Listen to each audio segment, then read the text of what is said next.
It's good to see you again. We are in Luke in the 12th chapter, and it is May, and we are winding down toward the end of the year. We have a few sessions left, and in fact, if I look at my notes here, in June 1st, if that's a Tuesday, that will be our last one for the year, and we'll pick up after Labor Day. And where we are is Jesus having this year-long movement from training his disciples in Galilee and getting everything established down to Jerusalem to meet Good Friday and in Resurrection Sunday. Now, he doesn't walk directly to there, as we would say, take a trip, say, from here to Philadelphia, because it's about the same distance, about 60 miles. Instead, what he's doing is he's going all the way around. Remember, he has sent 72 people out in pairs, that's 36 pairs, to go to all the cities, all the towns that he is going to visit in the next 12 months. And they come back and probably after a month or so and say, boy, it was just a great time ministry. And so now he begins this movement, and during this movement, he's going to teach his 12, the 72, and whatever other disciples there are, how to function without him. And so if we go to Luke, the 12th chapter, and we go to the 35th verse, that's where we're going to start. In this section, which started with verse 1 in chapter 12, the points became this. We are called to make a fearless confession. That was in verses 1 through 12, because judgment's on the way. Number 2, we heard the parable of the rich young fool. And the point here is actually that there is a judgment coming for what we do well and what we do poorly. And then we are warned in verses 22 to 34 that we are to get our priorities right. The point is that we are headed toward, just like Jesus is headed toward a goal, in our lives we're headed toward a goal, and that's the end of our lives. And heaven, the blessings of heaven, trumps any blessings that we are trying to get here and now. So we need to become more heaven focused. And especially if you're like me and you get older, you need to become more heaven focused, because you really just don't know how much time you have left. Now, what we're now going to enter into today, if you've printed out your handout, is to be prepared for Christ's return. Now, when I say be prepared for Christ's return, I don't mean that this is a section where Jesus is going to discuss the rapture, the tribulation, his second coming, the millennium, etc. in detail. That will come a little bit later. But what he's discussing is being prepared for judgment whenever that comes. In my life, it will come one of two ways. Either I will die, and my spirit, the me that's in this body, will go to appear before God. Or number 2, Jesus will come for the second time, and I will appear before God at that particular time. So either way, I'm going to stand in judgment. And Jesus' point here is we need to be ready for that. And we begin in verses 35 to 40, and with that whole theme, you must be ready. Let me read it to you. It says, "Stay dressed for action and keep your lamps burning." There are two figures of speech. The idea is, don't be laying in bed with all your clothes off when you could have a possible problem coming. Maybe sleep with your clothes on, and in this era, sleep with your sword next to you, or as we would say today, turn the burglar alarm system on, or sleep with a club next to you or something like that if you're in an area where there's danger. The other is keep your lamp burning. In other words, keep light in. If you turn the light out, darkness takes over. Now remember, the light represents God's presence. So make sure God is present in your life. Make sure you're following God, and make sure you're ready for action. You are always asking yourself, am I doing the right thing or am I doing the wrong thing? He goes on. He says, "Stay dressed for action and keep your lamps burning, and be like men who are waiting for their master to come home from a wedding feast," a story, "so that they might open the door to him at once when he comes and knocks. Blessed are those servants whom the master finds awake when he comes. Truly I say to you, he will dress himself for service and have them recline at table, and he will come and serve them. If he comes in the second watch, or the third watch, and finds them awake, blessed are those servants. But know this, if the master of the house had known at 1 hour the thief was coming, he would have not left his house to be broken into. So you also must be ready, for the Son of Man is coming at an hour you don't expect. The idea is you have a house, you have a wall. The owner of the house is wealthy. Wealth in this day is in gold, in coin, in possessions throughout the house. And so thieves would want to come and steal. So your servants have to always be on watch. The first hour of the night, the second hour of the night, the third hour of the night, usually in 3-hour watches. And the point is, the master goes on a trip, and no matter what time he comes home, he should find the guards up and protecting his house. And then the analogy is that we should be prepared in the same way at all times, because we don't have any idea at what hour the Son of Man is coming, at what point in my life. He could come call for me today. And he, of course, could wait till I die 20 years from now, maybe. Or he could come back 10 years from now. But either way, I need to be ready. Now we move on. And in verse 41, the apostles are a little unnerved by this. And they're basically going to say, you mean we need to do this too, not just those other folks? Listen what it says. Peter said, Lord, are you telling this parable for us or for all? In other words, who needs to be ready? Who needs to be warned to keep their lamp burning, to be dressed and ready for action at all times with their behavior? And Jesus' answer is going to be, in verses 42 through 48, everyone does. Not only the 12 apostles, but everyone, you and me. We need to live each day like Jesus may come this evening and call us to account. So we go to verse 42. And the Lord said, who then is the faithful and wise manager? Watch, he tells a story. Whom the master sets over his household to give them their portion of food at the proper time. Blessed is the servant whom the master will find doing so when he comes. Truly I say to you, he will set him over all his possessions. But if that servant says to himself, my master is delayed in coming, and begins to beat the male and female servants, and to eat and drink and get drunk, the master of that servant will come on a day when he does not expect him, at an hour when he does not know, and he will cut him into pieces and put him with the unfaithful. That's a pretty tough story right there. It really is. The idea is we are in charge to a certain responsibility we have for our lives. And we're to be taking care of our life. We're not to say, well, gee, Jesus won't be coming for another 20 years so I can do what I want and then I'll get ready later.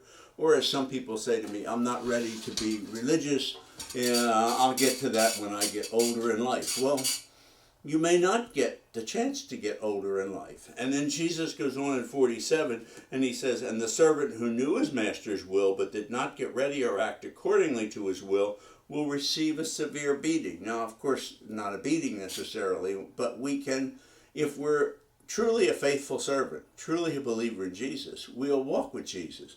But if we're just kind of faking it, that's not going to pass in Jesus' day. And now, how are we dealt with when Jesus comes or when our life ends if we have been we're a believer, yet we've been sloughing off the whole time? I can't tell you that, but I can tell you we will miss a great amount of reward and a great amount of joy. But the one who did not know and did what deserved a beating, he will get a light beating. But to everyone who much was given, to him much more will be required, and from him of whom they entrusted much they will demand more. Here's what you have to ask yourself. What are the things that God has entrusted you with? He's given you years of life. He's given you a certain degree of health. He's given you a family to one degree or another. If you're here alive, you have had a family, okay? If you're working, you have co-workers. If you're going to church, you have the people around you in church. You have neighbors around you. All these things, the finances you have in your life, the food you eat, all these things are areas of responsibility God gives you to be used for His glory. Now here's the question you need to ask.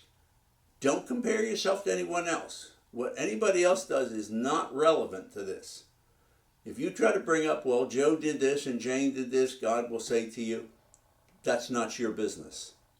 Your business is what did you do with the responsibilities I gave you, with the blessings I gave you. So I really want you to think about that. What are you doing with the blessings that God gave you? Are you being responsible with them, or are you just taking them for granted? And he goes on, Jesus goes on in verse 49, and he explains that yes, he is the Prince of Peace, but people will either follow him or not follow him. And that following him or not following him, obeying him or not obeying him, will cause division in their families. If you're the only believer in a family, the chances are people may not like you sometimes because of what you stand for. That can happen at work, that can happen in the neighborhood, that can happen with friends. Now, let me give you a caveat right here. Some people are not liked because they are followers of Jesus. But some followers are not liked, hear this clearly, because they simply have an obnoxious personality. If you are acting in an obnoxious way, don't blame that on being a Christian. Tell the truth about it and say you have a quirk in your personality that needs to be dealt with. You say, Norm, what do I do if I'm always making enemies? If I'm always offending people? You may need to get some counseling. You may need, if you're here at Beacon Church, you may need to give Pastor Josh a call. That's his specialty. And come in and describe the situation to him and ask him if he can guide you in beginning to work out, training you to use your mind before you open your mouth so you don't offend people. Because you wouldn't want to chase somebody away from Jesus just because you have a social quirk. Think about that. Okay, so it says, Jesus says, I came to cast fire on the earth. And then this is best translated, and I wish that it were already kindled. In other words, Jesus is going to cast a fire on the earth. When he is crucified, buried, and then rises from the dead, he is going to force a decision for a lot of people. Do I follow him or do I not follow him? Do I obey him? Do I not obey him? He goes on, I have a baptism to be baptized with. That means his crucifixion he's talking about. And how great is my distress until it is accomplished. Do you think that I have come to bring peace on the earth? No, I tell you, but rather division. For from now on in one house there will be 5 divided, 3 against 2, 2 against 3. People who are believers versus people who are not believers. They will be divided, father against son and son against father, mother against daughter and daughter against mother, mother-in-law against her daughter-in-law and daughter-in-law against her mother-in-law. We see this all the time when someone in a family comes to Christ, and some of the rest of the family just don't like them for that. And they start to have nothing to do with them. We see this at work. Now, that's okay. But it's not okay if you've come to Christ and you're being obnoxious. When you come to Christ, you should work on being sugary sweet. Some people, the kind that people always want to be around, that gives you the opportunity to share your testimony, to share Jesus, that Jesus has done something great in your life. If you say you have come to Christ and you're still acting obnoxiously, then you don't have much to offer people. Think about that. And we go on. He also said to the crowds, now he's going to tell them to get ready, and he's going to use the picture, and he's going to kind of say it this way. In today's what? You watch the weather forecast at night on TV, or you go on the internet and you watch TV weather, and so you know what to expect tomorrow, and you get prepared. Now, in Jesus' day, they didn't have a weather forecast. All they could do is, since the weather came from the west to the east, that's the way the winds blow generally in the Middle East, and they come off the Mediterranean, off Europe, and they could look up and they could look at the clouds and they could say, oh, it's going to be a good day tomorrow, or it may not be a good day to be out on a boat in the Sea of Galilee fishing. They could look to the east, to the desert, and if they saw huge clouds over the desert, they knew, oh, that could be a sand, a nor'easter out there, and when that comes to our area, that will just tear up the lake, and people are going to drown if they're out there. So you know the weather, and that's what Jesus is going to say. He's going to say this: when you see a cloud rising in the west, you say at once, a shower is coming. Now and so it happens. You see a big rainstorm cloud, a dark cloud in the west, and it's coming towards you. You know it's probably going to bring rain. And when you see the south wind blowing, you say, that means wind from the desert, there will be a scorching heat. And that happens. You hypocrites, you know how to interpret the appearance of earth and sky, but why do you not know how to interpret the present time? Now what's he saying? He's saying you can look at the weather, but yet you look at me, and I'm doing everything that the Old Testament, the Hebrew Scriptures say the Messiah would do when he brings the kingdom of God, and yet you can't recognize that. You're really not very smart people. And now he leaves it at that, and he changes tactics very quickly, and he says, why do you not judge for yourself what is right? In other words, tell the truth about things. As you go with your accuser, what he's basically saying here is do the right thing, and you'll be judged rightly. In verses 57, it says, and why do you not judge for yourself what is right? As you go with your accuser before the magistrate, make an effort to settle with him on the way, lest he drag you to the judge, and the judge hand you over to the officer, and the officer puts you in prison. I tell you, will never get out till you pay the last penny. In other words, if you have a problem, and that problem is with people, the lesson here is solve the problem. Don't be walking around with a problem that's haunting you. Jesus is now going to move over into chapter 13, and in 9 verses, he is going to talk about the fact that we need to repent of our sins and seek Jesus, or we will perish. And I think we are going to hold off on that until we come to our next lesson and do chapter 13 altogether. So here is what I would leave you with today. The fact of the matter is, every one of us has a certain number of years that have been appointed to us. We acknowledge that. When those years are up, we die. Our spirit goes before God in judgment. Now, before that happens in our lives, especially we who are Christians, we've been given certain responsibilities, certain blessings. Again, our life itself, our health, our family, our jobs and the financial security they bring, the church family in which we're involved. All these things, and God will call us to account to explain how we have used them, either well or poorly. And we will have to give that account, and our rewards in heaven will depend on that. And so what Jesus is really saying today is he is saying, stay ready. Keep the light of Christ shining in your life so you know which is the correct path to take. And trust that with Christ in your heart, you will walk through the judgment without any scars or bruises. And with that, I leave you. I will see you next week, and I hope you have a blessed time, you and everyone that you know. God bless. Bye-bye.